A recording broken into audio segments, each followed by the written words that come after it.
Hi hello నమస్తే welcome to my channel. ఎలా ఉన్నారు? అందరూ బాగున్నారా? ఈరోజు ఏంటంటే చూస్తున్నారు కదా, ఐస్ క్రీమ్ రెసిపీ అనమాట. ఎటువంటి బ్లెండర్స్, ఎక్కువ ప్రాసెస్ కాకుండా ఇంట్లో దొరికే సింపుల్ ఇంగ్రీడియంట్స్తో ఎలా చేసుకోవాలో చూసేద్దామా?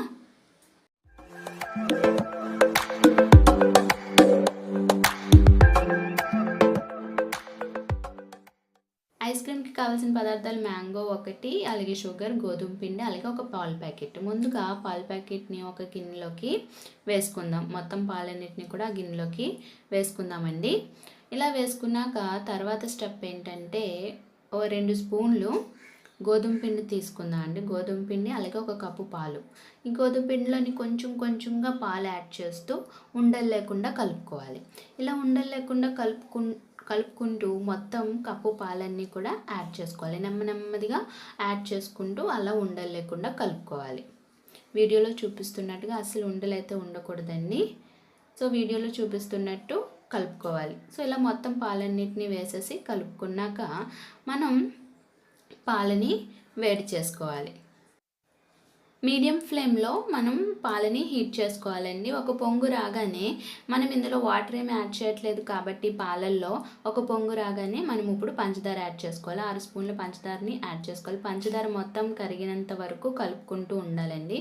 సో పంచదార కరిగిపోయిన తర్వాత మనం ముందుగా కలిపి పెట్టుకున్న మిశ్రమం ఉంది కదా, గోధుమ పిండి పాల మిశ్రమాన్ని యాడ్ చేసుకోవాలి. సో ఇప్పటి నుంచి కొంచెం కంటిన్యూస్గా తిప్పుతూ ఉండాలన్నమాట. ఎందుకంటే ఈ పాలన్నీ కూడా మనకి చిక్కగా అయిపోతూ ఉంటాయి అన్నమాట. సో చూస్తున్నారు కదా, ఇలా కలుపుతూ ఉంటే ఒక 10 మినిట్స్లో మనకి ఇంత థిక్గా అయిపోతుంది. ఇప్పుడు దీన్ని స్టవ్ ఆఫ్ చేసేసి చల్లారబెట్టుకోవాలి. రూమ్ టెంపరేచర్ దగ్గర చల్లారబెట్టుకోవాలి. సో రూమ్ టెంపరేచర్ దగ్గర చల్లారబెట్టుకుంటే ఇంకా థిక్గా అయిపోయింది, చూసారా? సో ఇప్పుడు ఒక మిక్సీ జార్ తీసుకుని మిక్సీ జార్లోకి వేసుకోవాలి. ఇప్పుడు మ్యాంగో ఐస్ క్రీమ్ కాబట్టి మ్యాంగోని యాడ్ చేసుకొని ఒక 3 మినిట్స్ బ్లెండ్ అయితే చేసుకోవాలండి. 3 మినిట్స్ బ్లెండ్ చేసుకున్న తర్వాత మన ఎయిర్ టైట్ కంటైనర్లోకి మనం పోర్ చేసుకోవాలి. పోర్ చేసుకొని దీన్ని ఫ్రీజర్లో 4 అవర్స్ ఉంచాలండి. సో 4 అవర్స్ తర్వాత చూసారా కొంచెం కొంచెంగా గట్టి పడుతుంది. సో దీని తర్వాత మళ్ళీ మనం మిక్సీ జార్ అయితే చేసుకోవాలి. ఇక్కడ ఏంటంటే ఇప్పుడు సెకండ్ టైం మిక్సీ చేసుకుంటున్నప్పుడు కొంచెం ఎక్కువసేపు మిక్సీ చేసుకోవాల్సి ఉంటుంది.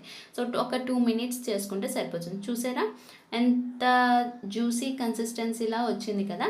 సో ఇప్పుడు నాకు కావాల్సిన కంటైనర్స్లో ఎయిర్ టైట్ కంటైనర్స్ తీసుకోవాలండి. ఇక్కడ నేను 2 కంటైనర్స్లో తీసుకుంటున్నాను.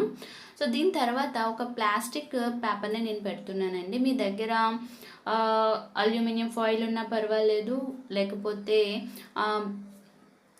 బేకింగ్ పేపర్ ఉంటుంది కదండి, ఆ పేపర్ ఉన్నా కూడా మీరు యూజ్ చేసుకోవచ్చు. ఆ కవర్స్ నాకు అవైలబిలిటీ లేవు కాబట్టి నేను పాలిథిన్ కవర్లో యూజ్ చేశాను. సో దీన్ని నైట్ అంతా ఫ్రీజర్లో ఉంచానండి. ఫ్రీజర్లోనే పెట్టాలి.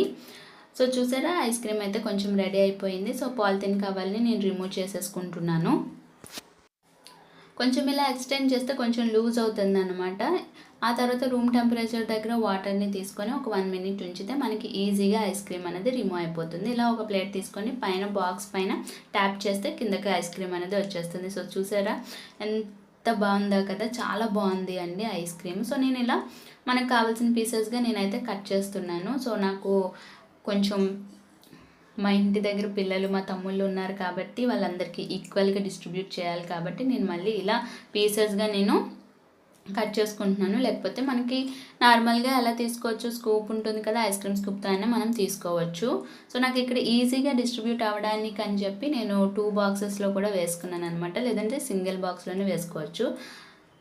సో ఇది ఇంకో కంటైనర్లో ఐస్ క్రీమ్. చూసారా టేస్ట్ మాత్రం సూపర్గా ఉందండి. ఎక్కువ కష్టపడిపోయిన అవసరం కూడా లేదు. బ్లెండర్స్, నెక్స్ట్ ఫ్రెష్ క్రీమ్స్ ఇవన్నీ దొరికి చేసుకోవాల్సిన అవసరం కూడా లేదు. ఇంట్లోనే దొరికే వస్తువులతో మనం చాలా సింపుల్గా ఐస్ క్రీమ్ అయితే రెడీ చేసేసుకోవచ్చు. ఇలాంటి రెసిపీస్ ఇంకా కావాలనుకుంటే ప్లీజ్ అండి సబ్స్క్రైబ్ చేసుకోండి. అలాగే ఈ వీడియో కనుక నచ్చినట్టయితే లైక్ చేయండి, షేర్ చేయండి. ఓకేనా friends, thank you for watching.